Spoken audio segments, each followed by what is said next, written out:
자, 오늘 그 수업은 2권입니다. 2권의 인사행정 파트.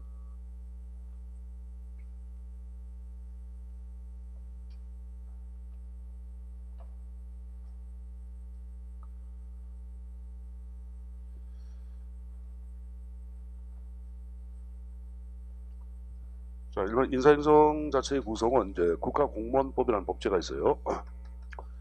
이 법제 내용이 전체 한 60%, 그리고 관련 학자들의 이론에 관한 형태가 40% 정도로 구성한 파트입니다. 전체 국가직 같은 경우에는 문항의 형태가 2문항에서 3문항 정도 문제가 배정돼서 등장해 왔습니다. 자, 행사 파트 가운데 뭐 논리성을 따지는 건 아니고 그냥 기본적인 상식하에서 여러분들이 읽고 이해할 수 있는 파트 가운데 하나가 바로 인사행정이 아닐까 생각을 하고 있어요. 자, 그럼 여러분들 총론 파트부터 내용을 정리를 좀 하도록 하겠습니다. 자, 새 교재는 440페이지입니다. 자, 교재가 좀 바뀌었죠. 근데 이제 기존 교재하고 신교재는 커다란 차이점은 없을 거예요. 대신 여러분들 개정 법률 내용하고 2019년도에 시험본 기출문제죠. 그런 문제 형태가 문제나 내용이 좀 반영이 됐어요. 그래서 부분적인 개정은 좀 이루어졌습니다. 그걸 좀 참고를 하시고 수업을 진행하면서 도저히 기존 교재 갖고 따라올 수 없다 하는 분들은 책을 구입을 하시고, 그렇지 않다고 파악되는 분들은 이제 기존 교재 갖고 수업해도 상관이 없습니다. 자, 일단은 저 일전에 인사행 총론 파트의 출제 포인트를 보자. 현대 인사행정의 3대 요소. 과거의 개별 기출 문제, 인천시에서 문제가 한번 나왔던 내용이에요. 자, 논점은 크진 않습니다. 자, 일단 인사행정은 무엇인가 물어보자. 자, 인사행정은 뭘까요, 여러분들? 말 그대로 인사야. 그래서 사람의 일을 다루는 각종 행정, 관리 활동을 얘기합니다. 그래서 맨 앞에 보시면은 그 행정의 목표를 달성하기 위하여, 그 다음 나온 거 보자. 정부에서 필요한, 그 다음 인적 자원을, 자, 그 다음 나온 거 보자. 동원하고 또 하나 몰라요. 관리하는 활동, 인사행정 그러는데, 자, 이 동원 자체를 보통 우리는 임용이라고도 얘기하고 이걸 채용이라고 표현하기도 합니다. 그런데 관련된 두 가지가 있는데, 채용된 인력 자체의 능력을 개발해야 되겠죠. 능력 개발, 그걸 능력 발전 그러고, 그들의 사기를 ang양시켜야 합니다. 그 사기 ang양. 그 7, 8에 정리한 세 가지, 요 임용, 능력 발전, 요 사기 ang양, 요 세 가지를 이루는 인사행정의 3대 요소라고 얘기합니다. 자, 과거 제가 인천시 개별 기출문제에 나왔던 게 3대 요소 없는 게 출제에 나왔다 그랬죠. 그래서 440페이지가 하단에 인사행정의 3대 요소 해가지고 임용 나왔고, 두 번째 능력 발전, 세 번째 사기 ang양, 세 가지 형태가 나오고 있을 거예요. 그래서 임용에 관한 형태들, 모집과 선발부터 파견 근무, 능력 발전을 위한 방안들, 하단에 사기 ang양 방안이 쭉 나왔는데 이 내용 갖고 이제 수업이 진행이 될 거예요, 여러분들. 자, 근데 하나 유의할게. 야, 상식적으로 생각해보자. 여러분 능력이 발전되면은 여러분 사기가 올라가겠죠. 그래서 여러분들 능력 발전은 사기 ang양 방안에 들어갑니다. 자, 그렇다고 사기가 ang양된다고 능력이 발전되는 것은 아니죠, 여러분들. 그죠? 그러니까 여러분들 이걸 좀 가끔 좀 유의해서 가져갈게. 예를 들어서 사기 ang양 방안의 맨 앞에 보수에 적정하란 말이 나와. 높은 보수를 주면 여러분들 기분 좋고 자신감 형성되고 공무원들 사기가 ang양되겠죠. 근데 이제 보수가 올라갔다고 해서 능력 발전되는 것은 아니지. 그래서 과거에 시험 문제 나왔던 게 다음 저 공무원의 능력 발전 방안이 아닌 것. 1번 보수의 적정화 해가지고 묻는 문제가 나왔어. 그러니까 보수의 적정화는 체크해 두시고 적어라. 능력 발전 방안은 아닙니다. 적어놓으세요. 이게 여러분들 뭐 문제가 쉬운 문제 같지만 출제에 하면 의외로 더 많이 틀려. 그러니까 그렇게 정비해서 가져가실 것. 자, 말씀 여러분들 오른쪽 첨삭지도에 현대 인사행정의 3대 요소라는 게 나와요. 여러분들 나오는데 특징이 나와요. 여러분들 특징 나왔는데, 자, 일단 뭐 현대 인사행정은 환경과의 관계를 여러분 끊임없이 고려할 수밖에 없어요. 그래서 개방 체제를 얘기하는 거고, 또 환경이 추구하는 가치가 있을 거예요. 그러니까 여러분들 복지를 추구한다, 성장을 추구한다에 따라서 인사행정도 바뀌어 안 바뀌어? 바뀌죠. 그래서 가치 갈등이란 말을 쓰는 거예요. 자, 그럼 지금 얘기한 거 보자. 특정 여러분들 정권이 추구하는 것이 복지를 추구한다, 성장을 추구하냐에 따라서 인사행정도 영향을 받은 거니까 환경에 종속된 거야, 환경으로부터 독립된 거야. 종속된 거죠. 그래서 반가루 이번에 별표 환경 종속성이라는 말을 쓰고 있는 거예요. 이걸 예를 환경 독립성이라고 바꾸면 틀려. 환경 종속성이야. 다음 중 현대 인상의 특징이 아닌 것 1번 환경 종속성. 그럼 이걸 헷갈린다고. 그러니까 이거 숙제에서 가져가시고, 그 다음에 인적자원을 관리하고 있고, 그 다음에 종합학문은 다양한 인접학문에서부터 이론을 인용해서 인사행정 전반을 구성하고 있다고 표현해요. 그러니까 다른 것들을 읽고 이해해 두시고 대신 반가로 2번에 환경 종속성은 별도로 체킹해서 좀 숙지를 해두실 필요가 있습니다. 자, 그 봤으면 이제 넘겨서 제2절의 역관제 실적제에 관한 내용을 정리하겠습니다. 자, 이쪽은 이제 인사행정의 발달사 흐름을 얘기합니다. 출제 빈출 형태는 C급이야. 특히 역관주의하고 실적주의의 장단점 묻는 문제가 의외로 출제에서 많이 거론되어 왔습니다. 그래서 장단점이 무엇인가 그 형태 정리해서 가져갈 필요가 있겠고, 또 하나 숙지할 것은 이제 적극적 인사행정이라는 게 있어요. 그 자체에 관한 의미, 내용이 무엇인가 이해하는 쪽으로 접근할 수 있답니다. 자, 그럼 박스를 보고 말씀드리겠습니다. 자, 이거를 우리가 이제 한번 봤던 얘기도 한번 나오는데, 자, 보자. 일단은 1783년부터 1801년도까지. 요 1783년은 1776년에 미군 보스턴 차 사건 계기로 영국하고 한판의 전쟁, 독립전쟁이 시발이 돼. 그리고 7년 있다가 요 전쟁은 종속되는데, 이 전쟁이 종속되고 난 다음에 영국은 미국의 독립을 인정하고 13개 주 자체를 이때 여러분들 선언을 합니다. 그래서 1783년을 적어놓은 건데 경우에 따라 1776년을 정리한 책도 있습니다. 그거 틀린 건 아니에요, 여러분들. 그러니까 학자에 따라서 뭐 1776년을 적기도 하고 1783년을 적기도 하는데 둘 다 맞습니다. 상관없어요. 자, 일단은 1801년도까지는 초대 재무성 장관을 지냈던 해밀턴 사상이 주창되고 지배했다. 이 해밀턴주의는 강력한 여러분들 중앙집권 사상으로 정의된 특징이 있고 이걸 해밀턴 연방주의라고 표현하기도 합니다. 뭐라 한다? 해밀턴 연방주의라고도 얘기한다. 이런 조상기에 국가가 등장했다. 국가적인 차원에서 제도나 기구가 정비되고 확립되기 위해서는 강력한 중앙정부가 필요해. 필요처럼 필요하죠. 그럼 미국도 마찬가지야. 그래서 강력한 중앙집권 사상이 정비했다고 표현이고, 자, 그럼 이 사상이 약 20, 30년 정도 미국사를 지배했다. 그럼 여러분들 문제점을 이야기하겠죠. 그럼 중앙집권에 대항하는 사상이 등장하는데 중앙집권의 반대말을 보죠. 지방분권 사상이 여러분 탄생하죠.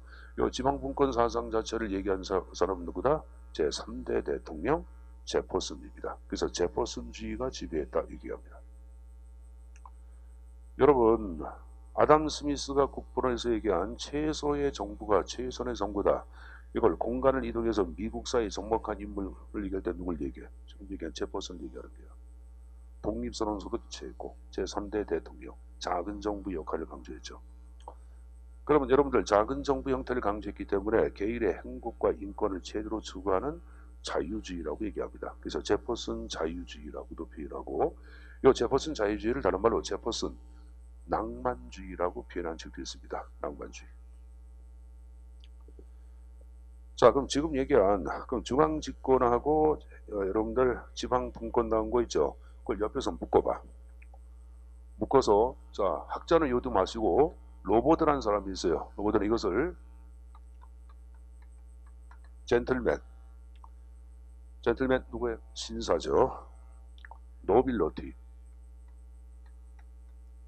귀족에 의한 지배가 이루어졌다라고 얘기한 게 로버드와 파블락이야. 그럼 지금 얘기한 요 제퍼슨하고 해밀턴주의를 묶어서 왜 신사나 귀족에 의한 지배가 이루어졌다고 얘기했냐? 자, 여기 보자. 저기 미국 땅이 있어. 여기 영국이 있어. 여기 보자. 1753년도 영국의 밑에 있는 작은 항구에서 128명의 제의를 실은 메이플라워가 미국 서부로 건너가. 그래서 서부 땅 자체가 이들에 의해서 본격적인 개척과 개간이 이루어집니다. 그래서 계속 건너갔던 사람은 누구냐? 미국에서 소외된 계층들, 범법자 불황아가 여러분들 미국으로 건너가서 미군의 프론티어 정신, 개척자 정신을 형성합니다. 그럼 지금 얘기한 이 개척자 정신은 한마디로 뭐야? 인간 백전 사상이야. 총 들고 사람 잘 죽이면 돼. 서부 영화 봐봐. 총 들고 인디언 죽여 안 죽여? 그죠? 그 땅의 주인을 죽인 정복자들이야. 좀 여러분들 그 트럼프를 중심으로 한 미국에서 하는 여러분 행위를 얘기할 때는 강자가 갖고 있는 여러분들 뭐 이권이나 그 뭐라 그래? 강자가 가질 수 있는 모든 것을 지금 여러분들 발휘하면서 그들의 이익을 추구하네. 추구하죠. 왜 그런지 알죠? 인간 백정들 여러분들 이 후손이라 그러는 거야. 그럼 여기 보자. 그럼 다수의 사람들이 미국의 개척자 정신, 이러한 인간 백정들, 범법자라 불황아가 미국 다수의 국민을 형성했다. 그럼 그들한테 국가일을 맡기는 것은 쉬워 어려워? 좀 어렵겠죠. 그래서 저기 미국의 공직은 영국에서 가문도 좋고 교육도 많이 받은 귀족 출신의 멋쟁이 젠틀맨 신사가 동부로 건너가서 동부 특권 계층을 형성하고 그들에 의하여 공직이 지배되고 좌우됩니다. 이걸 로버트 같은 경우에는 귀족 출신의 신사가 지배했다 하여 신사에 의한 지배, 귀족에 의한 지배라고 파악하고 있어요. 자, 미국은 지금도 여러분들 동부하고 여러분들 서부를 얘기할 때 학군이 좋은 데는 다 어디야? 동부야, 동부. 지금 미국 사회는 여러분들 그 같은 그 인종이라 할지라도 동부에 사냐 서부에 사냐에 따라서 여러분들 계층의 차별이 있어요. 지금도 그래요. 그런데 하여간에 어찌든 간에 귀족에 의한 지배, 신사에 의한 지배가 이루어졌다고 봐은 게 로버트야. 그럼 귀족이나 신사에 의한 공직이 지배가 이루어졌다. 이 말은 미국의 독립혁명에 성급한 자유평등박에 특히 평등이라는 사상과 공직이 완전히 충돌이 돼야 충돌되겠죠. 그래서 이제 안 되겠다. 일반적인 상식이나 교양을 가진 자 누구나 다 미국의 공무를 담임할 수 있는 새로운 인사제도가 필요하다. 해서 탄생한 게 제7대 대통령 잭슨의 사상이 주창되고 지배합니다. 그래서 잭슨주의가 탄생했다라고 얘기하는 게 왜 잭슨주의라고 나오죠. 이 잭슨주의를 여러분들 엽관주의라고 얘기하는데, 자 여기 보자. 엽관이란 말을 얘기할 때는 스포일제 가지고 이걸 이제 전리품이라 그래 여러분들. 여러분들 워낙 이제 스포일이라는 단어 요 자체 우리가 스포일즈를 얘기할 때는 뭐 다 알 거야. 뭐 스포일리스트 이런 말 쓰잖아. 근데 워낙 고에서 스포일은 엽총의 방아쇠를 당기다는 의미가 있어. 자 물어보자. 엽총의 방아쇠를 당기면 사냥감이 노예 기대한대. 그 노획물을 엽관이란 말을 쓴 게야. 엽관. 그래서 이걸 이제 우리가 보통 일반적인 번역은 전리품이라고 번역을 한다고. 그 왜 잭슨의 사상을 지금 얘기한 전리품주의, 엽관주의라고 얘기했냐? 자, 미국은 제5대 몰로 대통령 때 대통령 임기 4년법이 법제화돼. 그래서 4년에 한 번씩 여러분들 선거를 통하여 정치 권력이 변동될 때마다 선거에 승리한 집권당이 있을까 없을까? 있겠죠. 그러면 이 잭슨은 뭐라 했냐면은 요 공직을 선거에서 승리한 집권당한테 주자고 얘기했어요. 그럼 여러분들 이렇게 얘기하시겠죠? 공직이라는 것은 선거라는 전쟁에서 승리한 집권당의 전리품, 엽관이라고 할 수가 있어 없어? 있죠. 그래서 엽관주의란 말을 쓰고 있는 거예요. 엽관주의. 그럼 여러분들 4년에 한 번씩 정치 권력이 변동될 때마다 대고 공직의 물갈이가 이루어지죠. 그래서 거기 공직경질제란 말도 나오죠. 그걸 여러분들 대량교체제라고도 표현한 적도 있어요. 대량교체제, 공직경질제, 잭슨주의, 엽관주의, 몽땅 다 같은 말이야. 자, 그럼 이러한 엽관주의는 장점도 있고 단점이 있겠죠. 자, 장점 나온 거 보자. 이제 많은 사람들이 공무원 되기 위해서 정당에 가입을 할까 말까 하겠죠. 그래서 정당 정치의 활성화를 가져갔고, 두 번째 나온 거 보자. 관직의 특권화 방지를 통한 평등 이념에 부합한다. 무슨 말인지 합니까? 자 여기 보자. 이전까지는 누가? 요 귀족 출신 신사가 공직을 지배해서 안 했어. 지배했죠. 그럼 이들이 독점했던 공직을 일반적인 시민들한테 개방을 한 게 안 한 게야. 다시 보자. 귀족 계급들이 독점했던 공직을 일반적인 시민들한테 개방한 게 안 한 게야. 개방한 거야. 내가 일반적인 시민이야. 공무원 되고 싶다. 정당에 가입을 하는 게야. 그 정당이 여러분들 정당이 정권을 장악하도록 충성을 다해. 그럼 여러분 충성이 대가로서 공직 하나 주면 돼, 안 돼? 되겠죠. 그래서 일단 일반적인 시민들의 공직 참여를 유도한 거야. 그러니까 지금 얘기한 식으로 귀족 계층이 독점했던 특권 의식 자체를 해소하는 데 기여했다 그랬다? 기여했다. 그래서 그 표현이에요. 관직의 특권화 방지를 통한. 아까 귀족 계급, 신사 계급이 독점했다 그랬잖아. 그걸 방지시켰다 그 말이에요. 평등임에 부합한다. 이해죠? 다음 세 번째로 한번 보자. 공직 경지를 통한 관료주의하고 공직의 침체 방지에 기여합니다. 관료주의하는 권위주의 그런 걸 얘기해요. 특권의식 그런 걸 얘기하는 거예요. 근데 4년에 한 번씩 잘리니까 그런 권위주의 특권의식 자체 발휘가 좀 어렵겠지. 그 방지에 기여했다 그 표현이야. 또 선거를 통한 민주통제 강화에 기여했고, 또 선출직 공직자에 대한 공무원의 충성심 확보. 무슨 말이에요? 선출직 공직자는 대통령 이런 사람들 얘기하죠. 그죠? 뭐 국회의원 이렇게 얘기하겠죠, 여러분들. 이들이 공무원의 임명권을 가져 안 가져? 가지니까 충성심 확보에 기여한 것, 지금 얘기한 잭슨주의를 얘기합니다. 이게 장점이에요. 여러분 그 릴볼의 선거를 통한 민주통제 강화란 말은 뭐냐면은 현재 공무원들이 공화당 출신의 당원들이야. 근데 국민들이 보니까 일하는 게 마음에 안 들어. 차기 선거 때 공화당 찍지 말고 민주당을 찍으면 돼, 안 돼? 되겠죠? 이게 바로 선거를 통한 민주통제 강화를 얘기하는 거예요. 자, 그러나 역관주의도 단점이 있겠죠. 자, 단점 나온 거 보자. 기억번에. 공직 부패가 유발이 돼. 왜? 집권당이 여러분들 공직을 장악하다 보니까 공금을 유용 또는 횡령해서 정치 자금으로 쓴 사태가 비일비재하게 발생합니다. 그래서 기억번은 그 표현이야. 행정의 부패를 유발했고. 여러분들 하나 보세요. 초창기 행정은 복잡했을까? 좀 단순했을까? 단순했겠죠. 그럼 단순한 행정을 4년 정도 일을 수행하면 일을 잘할까 못할까? 자, 여러분들 여기 뭐 역사에서 뭐 서울 역사라든가 뭐 역사에서 표를 팔어, 응? 그 밀구역 표 파는데 여러분들 눈 감고 해야 하네. 4년 하면 눈을 감아 안 보고 눈을 감고 달인이 돼가지고 TV에 나와 안 나와? 나오죠. 생각해 조창기 행정은 단순했잖아. 그 여러분들 약 4년 정도 일을 하면 일을 잘할까 못할까? 잘하겠죠. 잘할 만하면 잘리는 게야. 이게 행정의 단절성이야. 네, 새로운 집권당이 등장해서 새로운 사람 임명해야 하네. 하니까. 그래서 비능률이 시바됐고, 위인설관이란 말은 무슨 말이야? 사람을 위해서 설관, 관직을 남설했다 그 말이에요. 사람을 위해서 관직을 남설했다. 그래서 국가 재정력 낭비를 가져옵니다. 자, 관료가 정당의 사냥개 사병으로 전락을 했어 안 했어요? 전락해버립니다. 진정한 국민을 위한 위민 행정 확보를 어렵게 했다.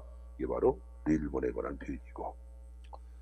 자, 미연본의 행정에 일관성이 없죠. 왜? 4년에 한 번씩 공직의 물갈이가 이루어지기 때문에 계속성도 없고 안정성도 없고 집권당에 영향받으니까 정치인 중립성 또한 없습니다. 자, 비유본 나온 거 보자. 직업공무원제 등장을 어렵게 했다. 그런 말 나오죠. 자, 직업공무원제는 좀 이따 배우겠지만 가장 중요한 게 생애의 직업으로서 강력한 신분보장이야. 강력한 신분보장. 우리가 발칸 여러분들 역관주의 잭슨주의를 얘기할 때는 공무원들 신분이 보장이 돼 4년에 한 번씩 잘릴 기원성이 커져. 4년에 한 번 잘릴 기원성이 커지는 거야. 그럼 강력한 신분 보장 생애 직업을 강조하는 직업공무원제 등장 어렵게 했다. 그 표현입니다. 됐습니까? 자, 그래서 이러한 역관주의의 문제점을 방지하기 위해 1883년도에 등장한 새로운 인사제도가 있습니다. 자, 이게 바로 뭐다? 실적주의라고 하는 인사제도가 탄생합니다. 이 실적주의는, 자, 여기 보자. 우리가 메리트를 얘기할 때는 뭐라고 해요? 이걸 장점이라고 그러죠. 이게 복수가 되면 의미가 바뀌어. 이게 바로 뭐야? 실적, 성적. 그러니까 이 말은 뭐냐? 어떤 성적을 매겨서 나타난 실적에 대한 성적을 매겨서 평가하자고 파악하는 거야. 공무원을 임명할 때 성적에 따라 임명하자 그 표현이에요. 그럼 성적에 따라서 임명하기 위해서 가장 좋은 방법은 뭐야? 시험 보는 거야. 공개 경쟁 시험을 토대로 여러분 사람 뽑는 걸 얘기해요.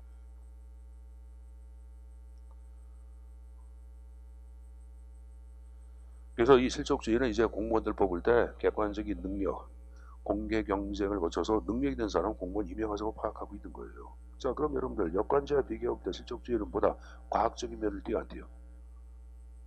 그래서 거기에 가로 안에 과학적 인사행정이란 말을 쓰고 있는 거예요.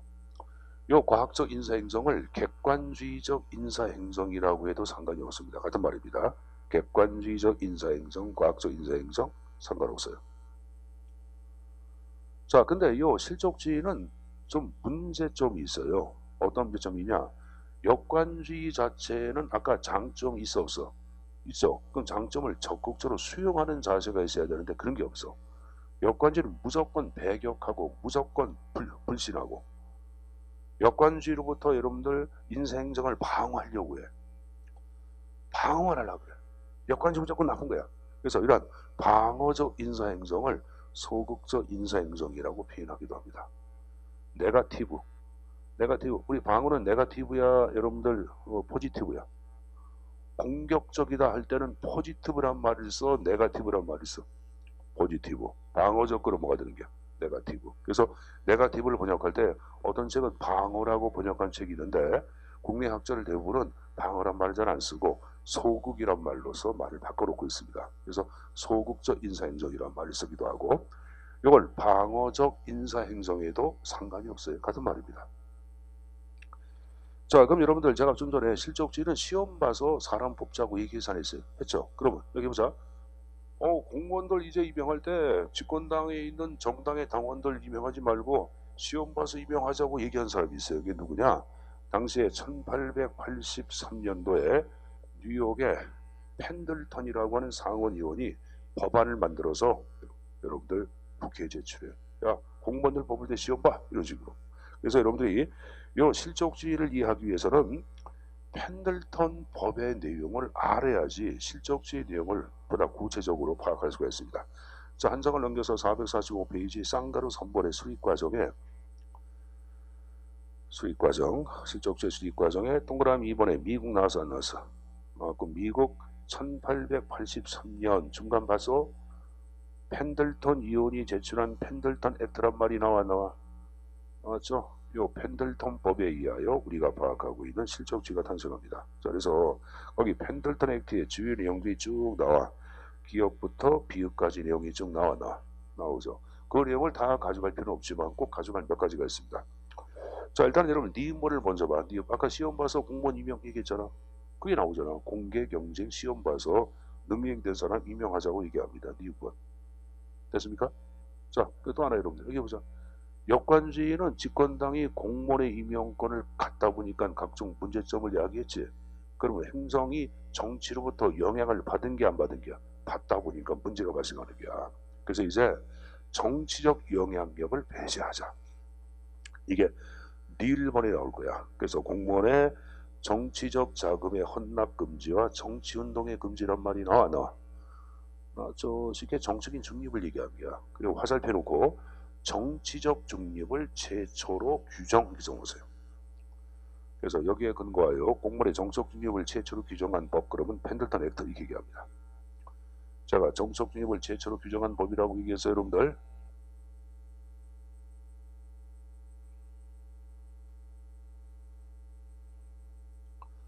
자, 그 다음에 기업번에 뭐가 나왔어요? 그리고 이제 기업번에 독립인사위원회. 자, 이거 좀 어렵죠? 이 독립인사위원회는 오늘날 우리가 얘기하는 중앙인사행정기관이에요. 인사 문제를 총괄적으로 관장하는 기구를 만들자고 파악한 거예요. 자, 이제 여기 보자. 제가 좀 전에 얘기한 역관주의는 집권당이 공무원의 임명권을 가져간 거죠. 같이. 그래서 이제는 집권당이 공무원 임명권 하지 말고 행정부가 이렇게 하지 말고 공무원을 직접적으로 임명하자고 얘기하는 거야.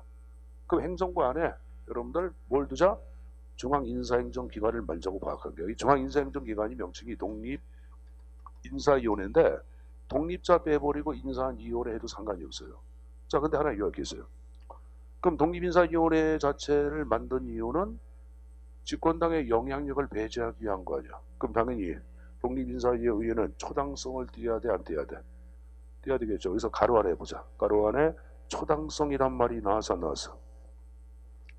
독립인사위원회 가로 안에 초당성이란 말 나오고 있을 거예요, 여러분들. 그쵸? 또 강력한 힘을 갖기 위해서는 힘이 있어야 돼, 없어야 돼. 그래서 인사에 관한 모든 권한을 집중시켜줘, 여기에. 그래서 맨 앞에 직권성 나온 거야. 그리고 지금 얘기한 식으로 바로 뭐다? 정당으로부터 독립이 돼야 안 돼야 돼. 그래서 또 하나 독립성이란 말이 나온 거예요. 그래서 가로 안에 초당성, 집권성, 독립성 이 표현이 굉장히 중요합니다. 그래서 여러분들 기역, 니은, 리을 이 세 가지가 굉장히 중요하고 저 공부가 된 사람들은 디귿하고 미음하고 비읍도 나중에 한번 읽어보세요. 읽어보시고 실적지위와 직접적으로 관련된 내용들은 기역, 니은, 리을입니다. 알았습니까? 자, 그럼 여기에 근거하여 다시 앞쪽으로 넘겨서 박스 보자. 442페이지 박스. 그럼 이런 실적지위 장점도 있고 단점이 있겠죠. 어떤 장점이 있는지. 자, 이제 집권당이 바뀌어도 행정의 물갈이가 이루어져 안 이루어져? 안 이루어지죠. 그래서 여러분들 행정의 합리화, 과학화, 객관화 지향에 공헌했다 그렇게 표현하고 있는 거예요. 자, 두 번째로 한번 보자. 공개 경쟁 시험을 토대로 실적을 평가하는 데 기여해서 했어요. 그렇죠? 그래서 공개 경쟁 시험에 의한 실적의 평가란 말로 왔죠. 자, 가로 안에 몰아놔서 능력에 따른 임용이란 말이 나와 있네. 자, 이제 내가 정당의 당원이 아닐지라도 흑인일지라도 여성일지라도 대학을 안 나와도 객관적인 능력만 있으면 공무원 돼 안 돼? 되죠. 이게 바로 공직 취임의 기획인득이야. 자, 이제 집권당의 영향 받아 안 받아? 안 받죠? 정승해줄게. 자, 이제 공직에 여러분 집권당이 바뀌어도 공무원들 물갈이가 돼 안 돼? 안 되죠. 그것이 바로 공무원의 신분 보장이에요. 알았습니까? 거기 소극적 의미의 신분 보장은 제가 나중에 말씀드릴게요. 일단은 신분 보장이 무엇인가 이만 가져가시고 지금 얘기한 장점에서 자 니은번에 그 가로 아래 능력에 따른 임명 나온 거 있죠? 거기다가 밑줄. 리을번에 정치적 중매다가 밑줄. 자 미음번에 신분 보장의 밑줄. 이 세 가지를 우리는 실적주의의 3대 요소라고 표현합니다. 뭐라 한다? 실적주의의 3대 요소.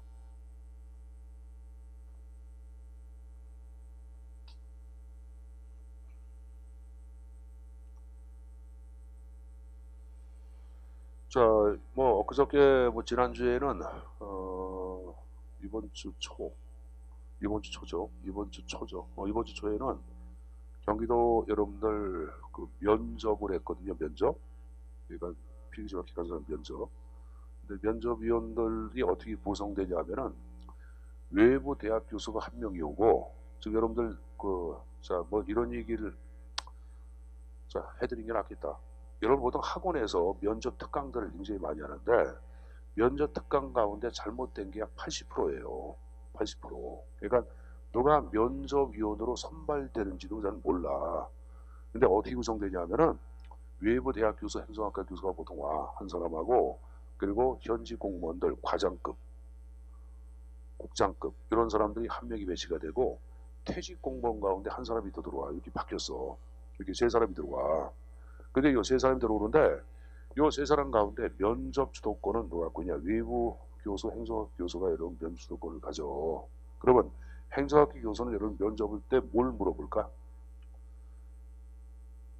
행정학 이론을 물어보는 거예요. 물어보는데 오산시에서 면접을 받던 친구들이 얘기하는 게 거버넌스에 관한 내용들을 물어보고 거버넌스에 관한 내용들 펜들턴 액트의 주요 내용을 물어보고 그런 걸 물어봐. 그러니까 이제 행상 여러 가지 나오잖아. 그리고 상호에 따른 특수한 내용을 지금 물어보는데 내가 이 얘기를 하냐? 그러면 행정을 공부한 사람들은 당연히 유리하지 않아? 유리하죠. 근데 여러분들 면접을 보는 사람들은 거버넌스라든가 여러분들 실적주의가 뭔지 알아 몰라. 그게 행정학 이론인지 뭔지 몰라. 그러니까 답을 할 때 굉장히 힘들어한다고. 근데 행정학을 공부하시는 분들은 응답할 때 굉장히 여러분들 자연스럽게 할 수가 있어 없어? 있죠. 우리 오산시 같은 경우는 여러분들 필기에서 76명인가 뽑아서 그리고 면접을 토대로 뽑는 연수가 49명이야. 그럼 26명을 카트를 하겠죠. 그러면 제가 이제 단순하게 오산시만 얘기하는 게야. 그러니까 면접이 굉장히 중요하겠지. 이게 중요한 거니까 행정학 공부를 하는 사람들이 굉장히 유리하다고 말씀드리는 거예요. 그러니까 지금 여러분 잘하고 있으니까 최선을 다해서 공부하라고 말씀드린 겁니다. 알았습니까? 내가 이제 이런 얘기를 하는 이유가 행사 선택에 대해서 여러분들이 불안해가지고 얘기하는데 행사 선택 잘했다고 말씀드린 거고, 그리고 이제 그 평균적으로 준비하는 기간을 물어보니까 1년 반에서 2년 정도 준비한 학생들이 굉장히 많다. 그리고 3년 정도 준비한 친구도 나왔고, 여러분들 물론 1년짜리도 있는데 가장 많이 준비한 1년 6개월에서 2년 사이에 가장 많게 나왔다고 얘기하더라고. 그 1년 나왔고 3년 나왔고 이러지. 그냥 4년도 있고 5년도 있어요. 근데 어쨌든 간에 여러분들, 그러니까 문재인 정부는 지금 여러분들 뭐 작은 정부가 아니에요. 오히려 이제 큰 정부 형태를 지향하는 정부야. 왜 복지를 지향하고. 그러니까 근데 이제 요게 인력을 많이 뽑는 것이 항상 그런 건 아니고, 내가 볼 때 앞으로 여러분들 1년이나 2년 정도 더 뽑으면 인력을 많이 안 뽑아. 왜 그럴 수밖에 없는 게, 공무원들을 지급할 수 있는 국가 예산은 한정이 돼 있어. 돼 있죠. 그 돈 갖고 여러분들 또 인건비를 나눠줘야 되는데, 너무 지나치게 방만하게 뽑다 보면은 정부 여러분들 인건비 예산에 많은 압박을 받고 힘들어한다고. 그러니까 내가 볼 때는 후년도까지, 내후년도까지 인력은 계속 모집할 테니까 가급적 내년도, 후년도 합격해서 나가야 되겠죠, 여러분들. 알았습니까? 네, 최선을 다해서 공부하시고, 그리고 이제 전국적으로 공무원 시험 준비하는 분들이 많이 좀 감소가 됐어요. 그 이유가 왜 그러냐면은 공직에 대한 매력도가 많이 좀 떨어진 게 첫 번째야. 자, 공무원 매력도가 가장 큰 건 뭐야? 공무원? 연금. 연금이 굉장히 많이 나오는데, 지금 여러분들 공직을 근무하고 나가면은 연금 자체를 보통 받는 사람들이 300만 원 내 정도 받아요, 여러분들. 많이 분들은 350도 받고 그러는데 보통 300만 원 정도 받는다고. 근데 국민연금 가운데 가장 많이 받는 금액이 100만 원대야. 120만 원 그 선밖에 안 돼. 근데 공무원 연금이 그러면 당연히 국민연금보다 2배 이상 많이 받아 안 받아? 받죠. 근데 연금에 대한 여러분들 지금 메리트가 좀 떨어져 앞으로 여러분들 가면은. 그래서 국민연금 자체가 만약에 100이면은 공무원연금 한 150 정도 받는 거로 여러분들 이걸 맞춰놨어요. 그러니까 연금에 대한 매력도가 떨어진 게 첫 번째 아니에요, 여러분들. 두 번째, 요새 20대 사람들은 여러분들 뭐 신분의 안정성 자체를 추구하는 것보다는 본인이 하고자 하는 자유로운 영혼을 많이 가져 안 가죠. 가다 보니까 여러분들 뭐 한 4, 5년 여러분들 선배들하고 벌써 사고가 틀려. 그러니까 공직 지원 자체를 옛날만큼 많이 안 해요. 그러니까 이런 기회에 공무원 돼야 돼, 안 돼야 돼? 공무원 돼야지. 진짜 좋은 기회예요. 근데 내가 보기에는 여기 보자. 내년도가 진짜 좋아. 내년도가. 올해는 여러분들 기술직 같은 경우에 토목직 같은 경우 무슨 여러분들 뭐 그런 적은 또 미달도 나왔어. 근데 여러분 토목직 같은 경우에는 자격증이 좀 있어야 돼. 자격증이 있어야 되는데, 그러니까 여러분들 뭐 하여간 특수 분야 같은 경우에 오히려 미달도 나온 경우도 있고 그러기 때문에 이건 여러분들 제가 볼 때는 일반 행정이라든가 그쪽 분야도 예외가 아니에요, 여러분들. 이런 현상이 우리나라 같은 경우에도 IMF 있죠. IMF 막 터지기 그때 막 그래서 금산, 연천 이런 데로 일반 행정 같은 경우에 지원율이 0.8대1 막 그랬거든. 미달. 근데 이런 미달 사태가 지금 한국도 제2 IMF라고 할 수 있어 없어? 그래서 진짜 안 좋잖아요, 여러분들. 주식 자체가 폭락하고 있고. 그래 안 그래요? 그렇죠? 일본하고 관계도 안 좋고 미국도 압박하고 있고 보호무역주의로 세계가 압박하고 있잖아. 세계 전체가 경기가 어떻게 다운이 돼야 돼? 되겠죠. 한국 경제는 여러분들 개방화된 여러분들 무역 경제를 바탕으로 하다 보니까 당연히 지금 얘기한 식으로 보호무역주의에서는 한국 경제가 매우 못 쳐. 그래서 또 한 번의 위기를 지금 겪고 있어요. 그럼 이런 위기 때는 분명히 여러분들 또 한 번에 공식 지원 자체가 미달되는 경우가 많이 발생한다. 그걸 잘 노리고 공부하라고 말씀드린 거예요. 알았습니까? 다른 생각하지 마시고 열심히 해서 공부하시고, 주변 사람들 뭐 휴가 가니까 같이 가고 싶지? 그죠? 근데 그 학원 10월에 안 10월에? 10월에요? 나 에어컨 때가 24도로 맞춰놨는데 여러분들 시원하라고. 원장님이 계시면 24도 못 맞춰. 원장님 내가 24도 맞춰놓으면 나가보면 26도로 올려놨어. 이제 24도. 좀 이따 23도로 해줄게. 그러니까 여러분들 빵빵하게 해놓고 지금 공부하면서 우리가 휘서 같아서 공부하라고 말씀드린 겁니다. 자, 뭐 딴 얘기가 있는데, 자, 어쨌든 간에, 자, 제가 얘기한 실적주의의 장점의 3대 요소까지 쭉 얘기를 했습니다. 자, 그럼 실적주의도 문제점, 한계가 있겠죠. 자, 기업권의 인사행정의 지나친 소극성과 비융통성. 무슨 말이에요, 여러분들? 역관주의 요소는 무조건 배격을 했어야 했어요. 무조건 배격. 이게 바로 비융통성이고, 이게 소극성이야. 역관주의는 무조건 나쁘다, 방어만 했다 그랬잖아. 그 방어적이란 말을 네거티브, 소극적이라고 표현한다 그랬죠. 자, 이번에 지나친 직권성과 독립성 나왔는데, 자, 여러분들 한 장을 넘겨서 아까, 자, 미국의 실적제 확립의 토대가 된 법, 아까 뭐라 그랬죠? 펜들턴법. 펜들턴법 내용 가운데 기업법 봐봐. 독립인사위원회가 가로 안에 직권성, 독립성, 초당성 나왔어. 그걸 얘기하는 거야. 그러니까 지나치게 직권성과 독립성 자체를 강조하다 보니까 외부에서 인사 문제에 대해서 충고하려고 하면은 왜 간섭이야? 무조건적인 저항과 불신과 비협조를 만연시킵니다. 님버는 그 표현이에요. 자, 그 다음 나온 게 형식화와 비인간화가 나왔어요. 자, 거기 들어보자. 자, 여러분들 이 친구 하나 충성을 했어요. 역관주의 같은 경우에는 충성해서 공무원해 이렇게 얘기합니다. 근데 실적주의는 뭐라 하냐? 야, 너 나한테 충성했어도 너 능력인지 모르니까 시험 봐서 들어와. 이건 뭐야? 실적주의야. 그럼 어느 게 인간미가 있어? 역관주의야, 실적주의야? 그렇죠, 역관주의죠. 실적주의 인간미가 없어요. 자, 또 하나 얘기해보자. 역관주의는 충성해서 야, 너 공무원해. 그럼 끝나. 근데 실적주의는 어떻게 해야 돼? 시험 일정을 공고해야 합니다. 그 다음에 두 번째, 시험 장소도 발표해야 합니다. 세 번째, 시험 봐야 합니다. 그 다음에 네 번째, 채점해야 합니다. 마지막으로 여러분들 결과를 공포를 해야 돼. 그럼 이것은 일련의 법적 절차에 따라서 해야 해야 돼. 해야 되겠죠. 그래서 이런 법적 절차를 중시하기 때문에 상대적으로 형식화란 말을 쓰고 있는 거예요. 되죠? 자, 선생님 보자. 자, 현실이 시험 봐서 공무원 딱 됐어. 그럼 나 능력이 있어 없어? 있죠. 그리고 나 신분이 보장이 돼. 그럼 얼굴에 뭐가 생겨? 특권의식이 생겨 안 생겨? 여러분들 그 주민센터라든가 동사무소 가면 공무원들 얼굴에 보면 특권의식이라고 돼 있어 안 돼 있어? 자, 그 특권의식. 관리 특권을 가져온다고. 여러분 아까 역관주의는 여기 보자. 아까 현재 공무원들이 공화당 출신의 당원들이다 일하는 게 마음에 안 든다. 그럼 차기 선거 때 공화당 찍지 말고 민주당을 찍는다고 얘기해서 있어요. 그렇죠? 근데 실적주의는 그게 돼 안 돼? 안 되지. 그 상대적으로 역관주의하고 비교해 볼 때 행정의 민주 통제를 어렵게 했다고 표현이에요. 내가 지금 얘기한 장단점을 막 여러분들 외우려고 그러지 말고 읽고 이해하면 되는 거야. 읽고 이해. 그래서 아까 실적주의 3대 요소 정도로 숙제해서 가지고 가시고. 자, 그럼 이러한 실적주의 문제점 자체를 또 극복하기 위해 1930년대 새로운 인사제도가 탄생하는데 그걸 우리는 소위 적극적 인사행정이라고 얘기합니다. 그걸 들어보세요. 적극이란 말을 얘기할 때 아까 소극의 반대말 아니야. 실적주의는 소극 얘기죠. 그럼 실적주의는 왜 소극이야? 역관주의를 수용을 했어 안 했어요? 안 했지. 이 접근 바로 뭐냐? 역관주의도 과감히 수용하자고 얘기하는 거야. 이건 여러분 실적주의를 부정한 것이 아니라 실적주의를 바탕으로 역관주의도 수용하자고 파악해요. 자, 그래서 이 역관주의 수용을 대표하는 게 뭐가 있냐면은 맨 밑에 5번 나온 거 봐.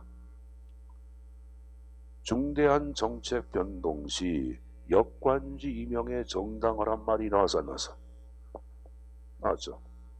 자, 이제 이게 무슨 말입니까? 자, 여기 보자. 하나 물어볼게요, 여러분들. 자, 이번에 문재인 대통령이 이제 오늘 아마 여러분들 개각을 발표할 거야. 그죠? 그 개각 발표할 때는 시험 봐서 장차관 임명에 평상시에 충성했던 사람들을 임명을 해. 평상시에 측근 충성했던 사람들을 장차관으로 임명을 해, 안 해? 하죠. 여러분 잘 알고 있는 서울대 교수 출신이고, 여러분들 그 민정비서실장을 지낸 누구? 조국을 이번에 법무부 장관으로 고용을 하잖아. 뭐 아마 거의 확정된 걸로 오늘 발표가 날 거예요, 여러분들. 그럼 평상시에 측근 자체를 장차관으로 임명하죠. 그럼 이때의 임명 방식을 뭐라 그러냐? 역관주의적 임명이라고 얘기하는 거예요. 그래서 맨 밑에 중대한 정책 변동 시 역관주의 임명을 정당화시켜놓고 있다고 표현이에요. 자, 또 하나 물어보자. 실적주의는 좀 전에 봤듯이 인간미가 있다 없다? 없다 그랬지. 그래서 이쪽은 인간적인 면을 강조해. 자, 볼까요, 여러분들? 인간적인 면을 강조한 게 거기 2번에 재직자의 능력 발전이란 말이 나와. 이제 공무원 자체를 단순한 소모품으로 파악하는 것이 아니라 중요한 여러분들 자원으로 인식하고 그들의 능력을 계속 개발시켜 줍니다. 그리고 그 밑에 인간관계 개선 및 사기학이야. 인간적인 면을 강조한 거죠. 그럼 그 밑에 여러분들 지나친 과학적 인사행정을 지향하고, 그래서 과학적 인사행정은 뭘 얘기해? 실적주의를 얘기하는 거야. 이를 지향하고 인간 중심의 인사관리 강조한 거 바로 뭐다? 적극적 인사행정을 얘기합니다. 됐습니까? 자, 그럼 얘기 안 한 게 뭐가 있을까? 1번. 아까 실적주의 중앙인사행정기관의 강력한 직권성 얘기해서 안 했어요. 했죠. 그래서 이런 직권적인 구조를 분권화로 바꾸자고 파악하래요. 선생님, 인사권의 분권화는 뭡니까? 선생님 보자. 중앙인사행정기관의 모든 권한이 집중된 것을 집권이라고 얘기하는 거고, 자, 근데 각 부처별 인사행정기관이 있어요. 각 부처. 그러니까 뭐 여러분들 중앙인사행정기관 외에 노동부라든가 여성부라든가 각 부처에도 인사 문제를 관장하는 부처가 관장하는 기관이 있는데 그걸 부처별 인사행정기관 그러고 과거에는 그것을 총무과라 그랬어요. 근데 워낙은 총무란 말이 일제 잔존어야. 그래서 오늘날은 총무란 말 대신에 뭐로? 뭐 여러분 행정지원팀, 뭐 행정지원실, 행정지원과 이런 식으로 명칭을 바꿔놨어요, 여러분들. 어? 그게 부처별 인사행정기관이야. 그쪽에 권한을 대폭 나눠주자. 이번 인사권의 분권화 얘기하는 거예요. 자, 그래서 여러분들 지금 얘기한 어쨌든 간에 인사제도의 발달 흐름을 묻는 것들 전반적인 흐름에 관한 형태들은 좀 숙지해서 가지고 가십시오. 자, 선생님 보세요. 선생님 보세요. 하나 물어보자. 집권당이 공무원 임명하는 방법 뭐라 그랬어요? 역관주의. 잘했어요. 잘했어요. 그럼 역관주의 미국에서 만들어진 게야. 근데 영국은 오래전부터 역관주의랑 유사한 제도가 있는데 그걸 정실주의라 그래. 근데 영국의 임명 방식은 여기 보자. 집권당이 공무원 임명하는 것이 아니라 이건 여러분들 뭐냐? 혈연, 학연, 아니면 여러분들 신분, 돈 주고도 막사, 그리고 아까 얘기한 식으로 정식인 요일에 의해서 이루어지기 가능해. 그러니까 정실주의라는 것은 영국의 정실주의는 미국의 역관주의보다 포괄적이야. 그래서 갈래끼 부각했는데, 자, 이 페이지에 역관주의의 개념 그 밑에 매핑화시킨 첫 번째 도표가 나온 거 봐. 구분에 역관주의, 정실주의 나왔고 국가 미국, 영국 나왔어 안 나왔어? 나왔죠. 그래서 미국은 임명의 근거가 정당에 대한 충성도라고 나왔어 안 나왔어? 나왔죠. 근데 영국의 정실주의는 혈연. 아버지가 여러분들 공무원이면 아들도 공무원이야. 학연. 옥스퍼드 캠브리지 나왔다. 그럼 얘를 공무원 시켜줘. 금벌. 돈 주고도 사. 정식인 요인. 자, 여기 보자. 선생님 보자. 역관주의는 정당이 집권 정당 임명권을 가졌지. 근데 이건 그게 아니라 집권 정당이 아니라 왕이나 의원이 개인적으로 공직을 주는 거야. 개인적으로. 자, 여러분 여기 보자. 이런 얘기했죠. 영국 박사, 동일 박사 같은 경우에는 국가가 공인 박사가 있고 위에 지도교수가 개인적으로 주는 박사도 있다 없다? 있다 그랬지. 그래서 여러분들 이 국가 공인 박사는 여러분 인정을 받지만은 지금 지도교수가 개인적으로 내 제자야. 아, 너 공부 열심히 했으니까 내가 박사니 줄게. 이런 박사도 있다고. 그런 식으로 여러분들 개인, 정치인 개인이 공무원을 임명할 수 있는 그런 근거가 정치인유인이에요. 뭐 중요한 건 아니지만은 어쨌든 간에 정실주의는 역관주의보다 공무원의 임명 자체의 근거보다 폭넓습니다. 폭넓고 여기 보자. 영국의 공무원의 호칭을 대표하는 것들은 뭐냐면은 공작, 백작, 남작, 후작 들어봤지? 이게 공직의 여러분 호칭이야. 그럼 물어보자. 한 번 공작이면 영원한 공작이야, 공작이 아니야? 영원한 공작이야. 중간에 꽁이 되거나 달게 안 돼버리잖아. 그럼 영국의 여러분들 공직은 신분 보장이야. 여러분들 지금 여기 신분 보장의 임의성이야. 영국은 신분 보장, 종신제 같은 신분 보장. 옆에 나온 게 신분 보장 임의성, 역관주의, 정실주의, 정신제란 말 나와 있는 거예요. 자, 박스 이해했습니까? 그래서 이해된 박스까지 이해해서 본인 것으로 정리해서 가져가십시오. 맞습니까? 자, 그래서 이게 이제 인사제도의 흐름이라 발달을 쭉 얘기한 거예요. 자, 여러분들 441페이지, 440페이지 잠깐 좀 내용 정리하고 쉬었다 하자. 자, 제가 현대 인사행정의 3대 요소를 얘기해라. 그럼 세 가지가 있다. 임용. 두 번째, 능력 발전. 세 번째, 사기학이야. 보수에 적정하는 능력 발전 방안에 들어간다. OX. X라 그랬죠? 사기양양 방안이라고 얘기했지. 자, 오른쪽 메뉴에 현대 인사행정의 특징은 환경 독립성이야, 환경 정석성이야. 환경 정석성이라고 얘기했어요. 한 장을 넘겨보자.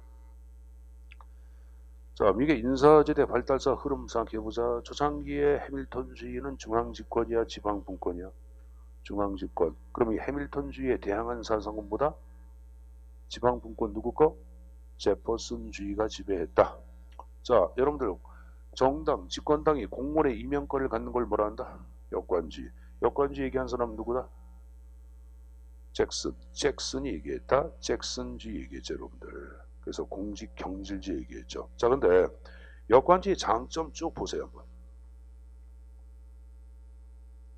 자, 특히 여러분들 니은번 봐봐. 니은번의 끝에 평등 이념의 부합이란 말 나왔어, 안 나왔어? 나왔죠. 그쵸? 근데 평등 이념의 근거는 뭐야? 그 앞에 관직의 특권화 방지야. 그래 안 그래? 그렇죠. 자, 선생님 보세요. 자, 선생님 보세요. 자, 문제 하나 낼게. 관직의 특권화 방지를 통한 평등 이념의 부합권은 뭐야? 지금 얘기했잖아. 뭐? 아, 역관주의지 뭐야, 여러분들아. 뭘 어려워해. 역관주의 아니야. 근데 선생님 보세요. 능력에 따른 임용을 토대로 한 평등임의 부합. 그건 뭐야? 그건 실적주의야. 평등임의 부합인데 앞에 뭐가 분야에 따라서 답이 바뀌어. 선생님 보자. 선생님 봐봐. 실적주의 신분 보장 특징으로 한다. OX. 자, 다시 교재 보세요. 실적주의 3대 요소 봐봐. 박스에. 실적주의 3대 요소. 아까 밑줄 친 거 3가지. 뭐야? 크게.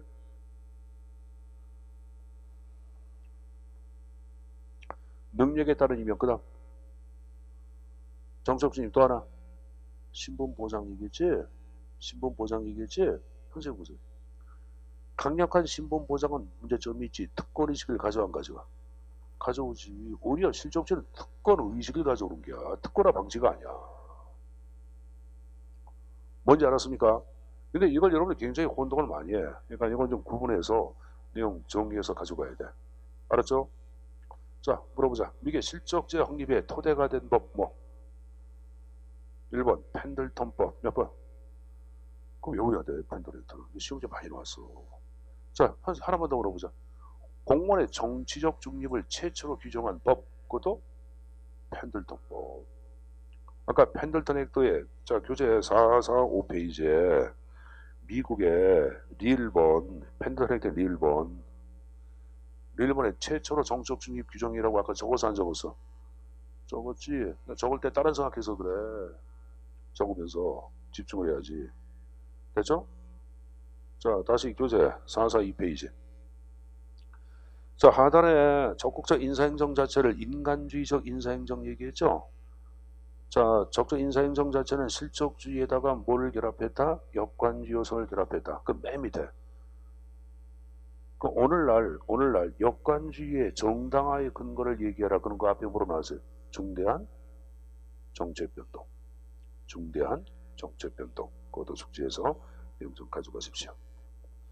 자, 여러분들 영국의 역관주의하고 유사한 제도가 있다. 뭐 정실주의. 그렇지만 신분 보장이 되는 것은 정실주의. 신분 보장의 임의성은 역관주의.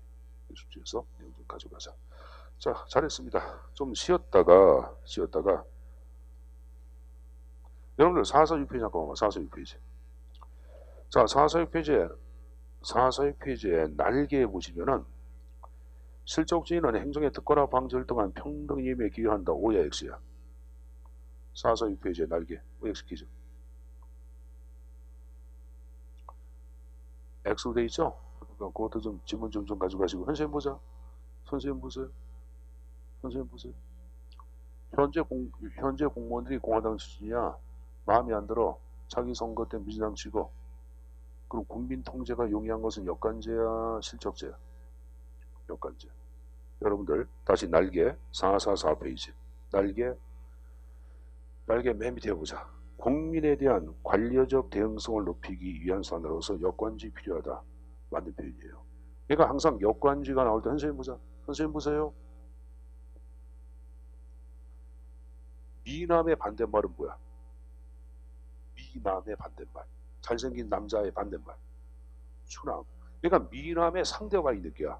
그래 안 그래요? 남자 그럼 뭐가 있어? 여자. 남자는 말이야 이렇게 해야 돼. 그건 누구랑 비교해 볼 때? 여자랑 비교해 볼 때 그런 거예요. 여자는 이렇게 해야 돼. 남자 비교해 볼 때. 그러니까 문제 풀 때는 여러분들 여기 보자. 역관주의하고 상대되는 건 뭐야? 실적주의. 실적주의 상대어는 또 뭐가 되는 게야? 역관주의. 그러니까 만약에 실적주의 특징을 물어볼 때는 항상 역관주의하고 비교해 볼 때 특징을 얘기하는 거예요. 그럼 비교가 뭐냐 이게야. 예를 들어서 여기 보자.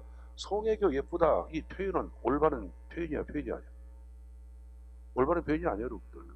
송혜교는 예쁘다. 이것을 공론의 장으로 토론하면 안 돼. 왜? 누구하고 비교해볼 때 예쁘냐고 비교해봐야겠지. 송혜교 자체를 얘기할 때는 이렇게 해보자. 김태희보다 예쁘다. OX. 자, 여러분들은 김태희가 나이가 먹어서 잘 좋아할지 모르겠지만은 한국 40대, 50대 있는 사람들 60대 가운데 10명이면 9명이 얘기하는 게 가장 아름다운 여자. 그럼 김태희를 얘기해. 어? 근데 김태희하고 비교해볼 때는 송혜교는 안 예쁜 거지. 근데 오남이하고 비교할 때 송혜교는 예뻐 안 예뻐? 예쁘지. 그러니까 비교가 누구냐에 따라서 여러분들 이게 O가 되기도 하고 X가 되는 거야. 그러니까 항상 여러분 생각해보자. 행정 문제를 풀 때는 항상 비교가 되는 거. 좀 이따가 여기 보자. 개방형 그럼 뭐하고 비교될까? 개방형 그럼 뭐하고? 폐쇄형과 비교될 거야. 공지 형태 가운데 계급제라는 게 있어. 계급제의 반대말이 직위불제야. 그러니까 여러분들 직위불제의 특징은 그러면 뭐하고 비교해볼 때? 계급제. 우리가 그게 안 나왔다 하더라도 그게 특징을 갖고 여러분들 문제를 풀어보는 연습을 해야 합니다. 알았습니까? 좋습니다.